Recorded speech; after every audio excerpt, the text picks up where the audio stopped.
I gasped as the sleeve of my oversized hoodie slipped, exposing the cluster of ugly purple bruises on my forearm. Mom's eyes widened, her brow furrowed with concern. "Marin, why are your sleeves down in this heat?" My heart pounded as I fumbled for an excuse. "Oh, it's nothing. I just felt a little chilly earlier." The lie tasted bitter on my tongue, but the thought of confiding the truth terrified me. Mom pursed her lips, unconvinced. "Let me see your arm." I shook my head vehemently.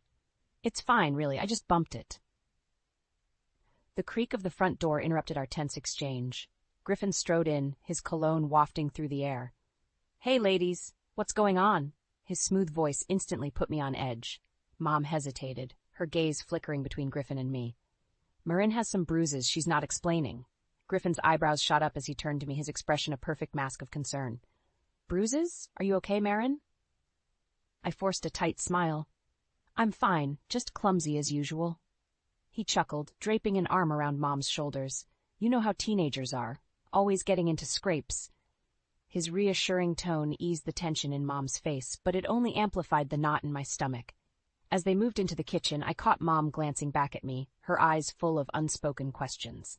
I swallowed hard, my skin crawling with the urge to confide the truth, that Griffin's smiles and affection were just a facade, concealing the monster who loomed behind closed doors.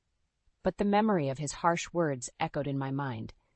"If you breathe a word of this to your mother, you'll regret it." My heart sank as I realized the only way to keep Mom safe was to suffer in silence, trapped in the nightmare Griffin had created. In the days that followed, I withdrew deeper into my shell, flinching at every loud noise or sudden movement.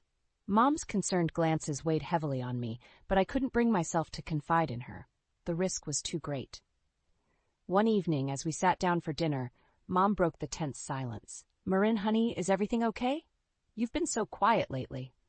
My heart raced as Griffin's watchful gaze settled on me. "I'm fine," I mumbled, keeping my eyes trained on my plate. Mom wasn't convinced. "You know you can talk to me about anything, right?" A bitter laugh escaped my lips before I could stop it. "Really? Like you'd believe me over your perfect new husband." Griffin's hand clamped down on my wrist, his grip painfully tight. "Watch your tone, young lady." Mom's brow furrowed. "Griffin, let her go. Marin, what's going on?" I opened my mouth to speak, but the words died on my tongue as Griffin's eyes bored into me, a silent threat. "Nothing," I choked out. "I'm just stressed about school." The lie hung heavy in the air, and Mom's expression was etched with hurt and confusion. "If you're sure?" She trailed off, her gaze shifting to Griffin's hand still gripping my wrist. He released me with a forced chuckle. "Teenagers, am I right? Always so dramatic." Mom managed a strained smile, but her eyes remained troubled. As dinner concluded in strained silence, I couldn't help but wonder how much longer I could keep up this charade. The next day, Mom surprised me by suggesting we spend some quality time together, just the two of us. My heart leapt at the opportunity, but my enthusiasm was quickly dampened by Griffin's snide remark. "Don't you two have better things to do than waste time gossiping?" Mom's face fell, and I could see the hurt in her eyes as she clasped my hand. "Actually, I was hoping to catch up with my sister Freya, too. You don't mind, do you?" Griffin shrugged, his expression dismissive. "If you must, just don't be gone too long." As we stepped out into the warm afternoon sun, Mom linked her arm through mine. "I'm worried about you, Marin. You can talk to me, you know." I swallowed hard, the weight of my secret pressing down on me. But before I could summon the courage to speak, Freya's car pulled up, her bright smile a stark contrast to my inner turmoil. "Hey, sis. Marin, how's my favorite niece?" Mom forced a smile, squeezing my hand reassuringly. "We'll talk more later, okay?" I could only nod, my throat tight with the words I couldn't bring myself to say. As we climbed into Freya's car, I couldn't shake the feeling that my world was unraveling, and no matter how hard I tried, I couldn't keep the truth hidden forever. The next few weeks were a living nightmare. Griffin's control over our lives tightened with each passing day. He started monitoring Mom's phone calls and texts, sneering at any plans she made with friends or coworkers. "You spend more time with them than your own family," he'd scoff, his words laced with veiled threats. I watched helplessly as Mom's once vibrant spirit dimmed, her smiles becoming forced and her laughter hollow.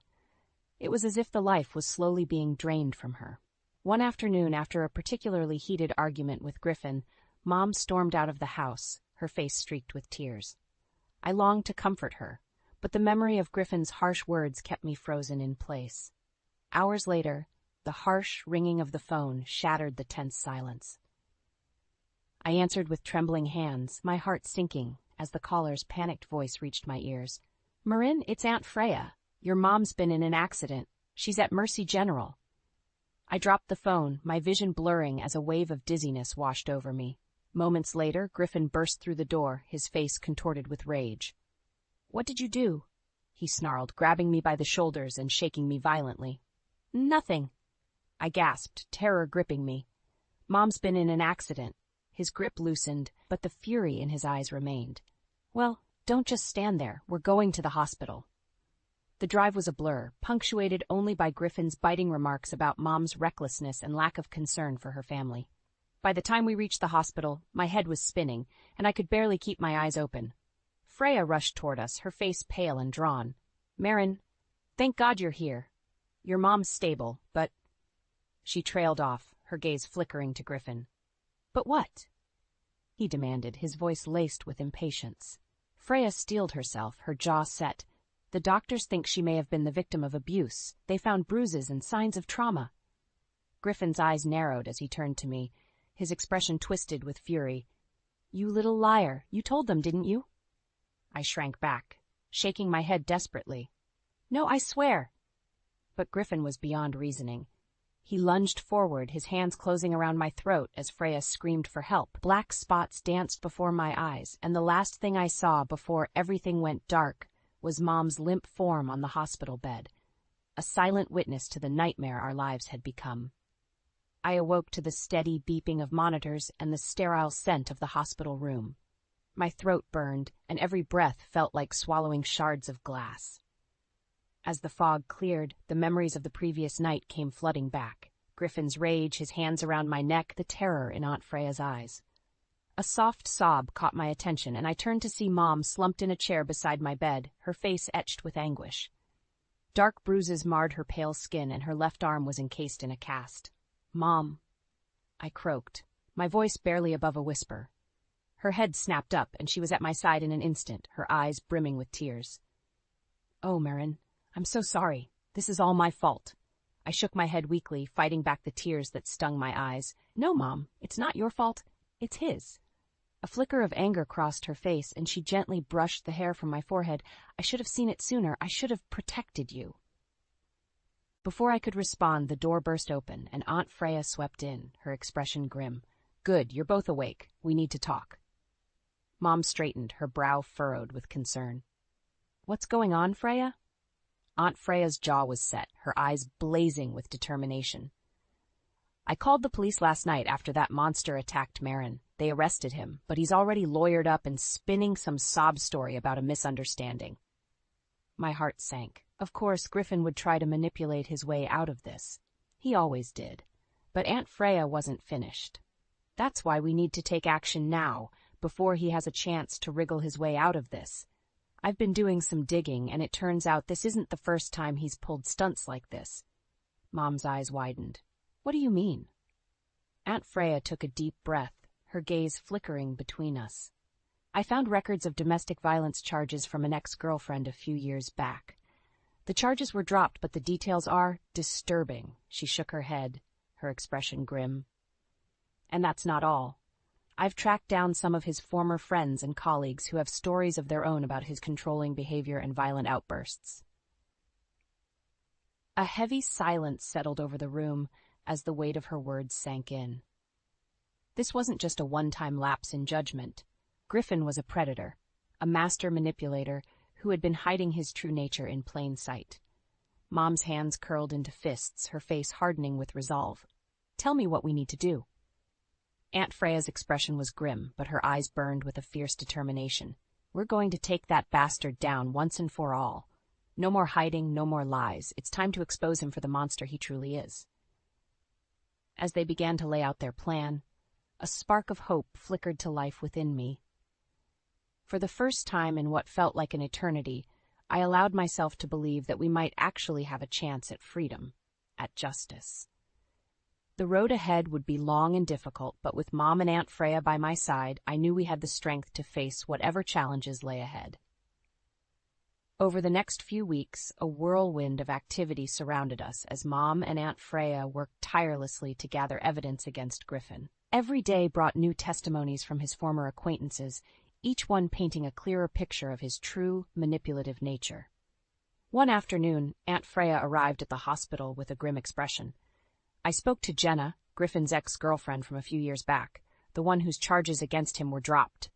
Mom's eyes widened. What did she say? Aunt Freya took a deep breath. It's not pretty. She said Griffin was extremely controlling and possessive. He'd fly into rages over the smallest things, and the verbal abuse quickly escalated to physical violence. A shudder ran through me as I recalled the countless times I'd found myself on the receiving end of Griffin's explosive temper. That's not all, Aunt Freya continued. Jenna said she tried to leave him multiple times, but he'd always sweet-talk her back, promising to change. When she finally did leave for good, he threatened to ruin her life if she pressed charges. Mom's face drained of color. So that's why the charges were dropped. Aunt Freya nodded grimly. Jenna says she still has hospital records and photos documenting some of the abuse. She's willing to testify if it'll help put that monster away for good. A newfound determination hardened Mom's features. Good, we'll take any evidence we can get. That bastard is going to pay for what he did to us. As the days wore on, more and more people from Griffin's past came forward, each with their own harrowing tales of his volatile behavior and manipulation tactics. It was clear that he had left a trail of emotional and psychological wreckage in his wake, carefully concealing his true nature until it was too late. Finally, the day of reckoning arrived. Mom had orchestrated a seemingly innocent gathering, a small birthday celebration at a local restaurant with a few of her close friends and some of Griffin's colleagues in attendance. Little did he know, it was all a ruse, a carefully crafted trap to expose him once and for all. As we entered the dimly lit restaurant, my heart pounded in my chest. Griffin swaggered in behind us, his usual charming mask firmly in place, but this time, we were prepared. The festivities began innocuously enough, with small talk and casual chit-chat. But as the evening progressed, the mood shifted, becoming tense and charged with unspoken accusations. Finally, Mom rose to her feet, her expression steely. Griffin, I think it's time we address the elephant in the room. He arched an eyebrow, his lips curling into a smug smile. And what might that be, dear? In response, Mom pressed a button on her phone, and the unmistakable sound of Griffin's voice filled the room, his words laced with venom and cruelty. You worthless little brat. You're lucky I haven't done worse. The color drained from Griffin's face as he recognized the audio recording from the nanny cam Aunt Freya had installed. His mask began to crumble as Mom continued to present evidence. The testimonies, the photos, the hospital records. As the truth of his monstrous behavior was laid bare before his colleagues and acquaintances, Griffin's composure shattered. He lashed out, hurling accusations and insults, but his words held no power against the damning evidence stacked against him. In the end, it was over in a matter of minutes. The police, discreetly waiting nearby, swooped in and led a raging, defeated Griffin away in handcuffs. As he was hauled out, his eyes met mine, burning with a hatred that chilled me to the core. But in that moment, I felt something else, a glimmer of hope, a promise of a future free from his toxic influence. It would be a long road to recovery, but for the first time in what felt like an eternity, I dared to believe that we might actually make it through this nightmare. The weeks following Griffin's arrest were a whirlwind of legal proceedings, media attention, and emotional turmoil. As the details of his abusive behavior came to light, a circus of reporters descended upon us, clamoring for interviews and sound bites. Mom did her best to shield me from the spotlight, but it was a constant struggle. Everywhere we went, we were bombarded with flashing cameras and invasive questions. How does it feel to finally be free of your abusive stepfather? What would you say to others in similar situations? Are you worried about potential retaliation from Griffin's supporters? The barrage was relentless, and I found myself retreating further into my shell, flinching at every sudden movement or raised voice. Throughout it all, Aunt Freya remained a steadfast pillar of support, fiercely protecting us from the media circus and handling the endless legal formalities with a cool, level head. "Don't worry about a thing," she'd assure us. "We've got this locked down tight. That monster doesn't stand a chance." And she was right. As Griffin's trial loomed closer, the evidence against him mounted, an insurmountable mountain of testimonies, recordings, and documented abuse. His lawyers scrambled to find any shred of doubt or inconsistency, but their efforts were futile. Finally, the day of reckoning arrived. We took our seats in the courtroom, surrounded by a sea of grim-faced spectators and reporters. Griffin was led in, his once confident swagger replaced by a sullen, defeated shuffle. As the proceedings began, a parade of witnesses took the stand, each recounting their harrowing experiences with Griffin's manipulative and violent behavior. His ex-girlfriend, Jenna, delivered a particularly damning testimony, her voice trembling as she described the years of emotional and physical torment she endured at his hands. Through it all, Griffin sat stone-faced, his eyes burning with barely contained rage. But his anger was no match for the overwhelming evidence stacked against him. When it was finally my turn to take the stand, I steeled myself, determined to face my tormentor head-on. As I recounted the months of abuse and terror, punctuated by the chilling audio recordings from the nanny cam, Griffin's composure cracked. "You lying little bitch!"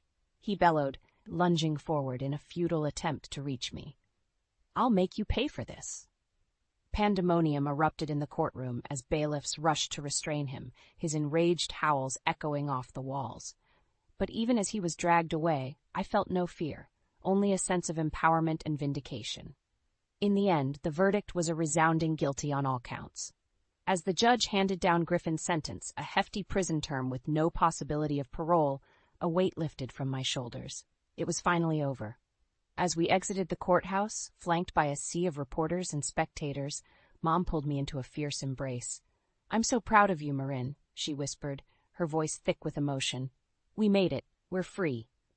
Aunt Freya beamed, her eyes shining with tears of joy. "You two are the bravest people I know. This is just the beginning of your new life."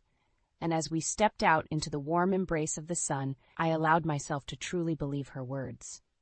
The road ahead would be long and winding, but for the first time in what felt like an eternity, I felt a glimmer of hope, a promise of a future where the shadows of our past could no longer reach us. In the aftermath of Griffin's sentencing, a strange sense of emptiness settled over me. For so long, my life had been consumed by fear and survival, every waking moment spent walking on eggshells, bracing for his next outburst. Now, with the threat finally removed, I found myself adrift, unsure of how to navigate this newfound freedom. The media frenzy died down eventually, the spectacle of our story no longer sensational enough to hold the public's fleeting interest. But the scars ran deeper than any news cycle could capture. Mom did her best to forge ahead, throwing herself into her work and surrounding us with a strong support system of friends and family. But I could see the strain in her eyes, the haunted shadows that lingered behind her forced smiles. Aunt Freya was a constant presence, checking in on us and offering a sympathetic ear whenever the weight of it all became too much to bear. She encouraged us to seek counseling, a suggestion Mom readily agreed to, but I resisted at first. "What's the point?" I'd argue, my voice laced with bitterness. "It's not going to change what happened. It's not going to make the nightmares stop." But Aunt Freya was patient, gently reminding me that healing was a process, one that couldn't be rushed or forced. "You've been through something traumatic, Marin," she'd say, her eyes filled with compassion. "It's going to take time to work through all of that pain and anger, but you don't have to do it alone." Slowly, reluctantly, I began to open up in my therapy sessions, peeling back the layers of fear and resentment that had become so deeply ingrained. It wasn't easy. There were days when the mere thought of revisiting those memories felt like too much to bear. But with each small step forward, I could feel a weight lifting, a gradual loosening of the knots that had twisted my insides for so long. Mom, too, seemed to find solace in the counseling, her smiles becoming more genuine, her laughter more carefree. We leaned on each other, drawing strength from our shared experiences and the unbreakable bond that had carried us through our darkest moments. As the months passed, the shadows began to recede. replaced by a newfound determination to reclaim our lives and forge a future free from the specter of Griffin's influence.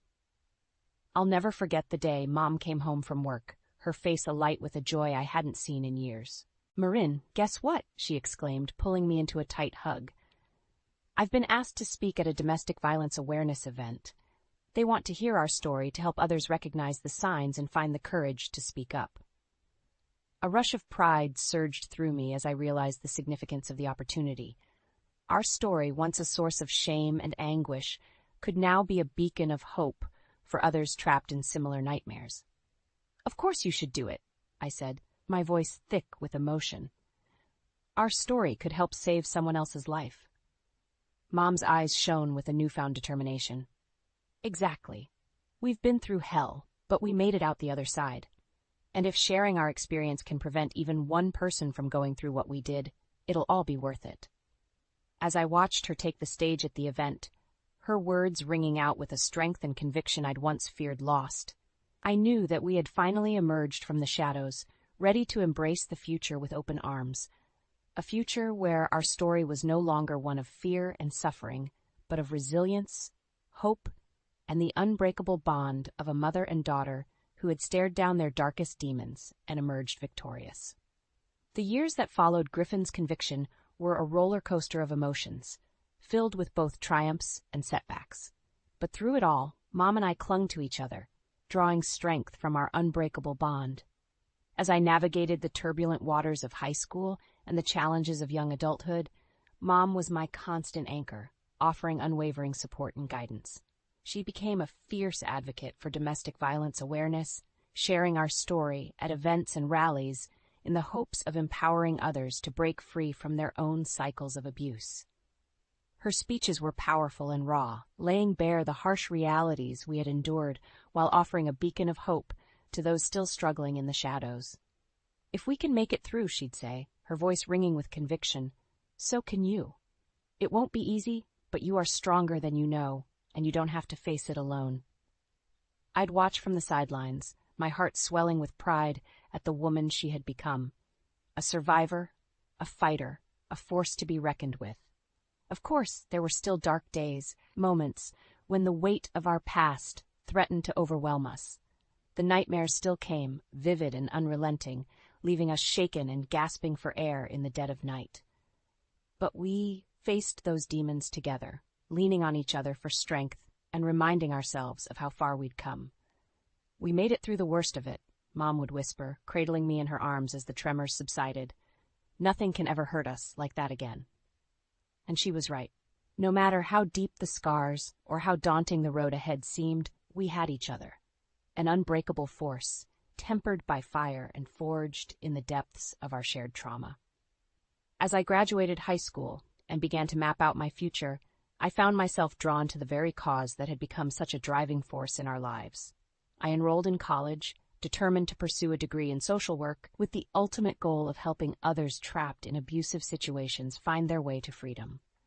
Mom beamed with pride when I shared my plans, her eyes shining with unshed tears. "You're going to change so many lives, Marin. I just know it."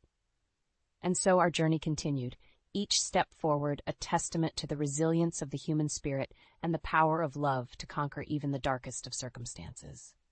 Years later, as I stood before a crowded auditorium, preparing to share our story with a new generation of advocates and survivors, I couldn't help but reflect on how far we'd come. Mom sat in the front row, her face aglow with pride and a lifetime's worth of hard-won wisdom etched into the lines around her eyes. As I took the stage, my voice rang out clear and strong, carrying the weight of our experience and the hope for a better future. "Our story is one of survival," I began, scanning the sea of faces before me, "of perseverance in the face of unimaginable adversity. It's a story of love, the kind of love that binds a mother and daughter together, giving them the strength to stand tall in the face of their darkest demons." I paused, my gaze settling on Mom, a silent acknowledgement of the unbreakable bond that had carried us through. "But most importantly," I continued, "it's a story of hope, a reminder that no matter how deep the shadows, there is always a way out. You are not alone, and you have the power to reclaim your life and forge a future free from fear and oppression." As the final words left my lips, I felt a sense of profound peace wash over me, a realization that our story, once a source of pain and anguish, had become a beacon of hope, a rallying cry for others still trapped in the cycle of abuse. And in that moment, I knew that our journey, though arduous and scarred, had been worth every ounce of struggle and suffering. For in the end, we had emerged victorious, our bond unbreakable, our spirits unbroken, living proof that love, resilience, and the indomitable strength of the human spirit could conquer even the darkest of shadows.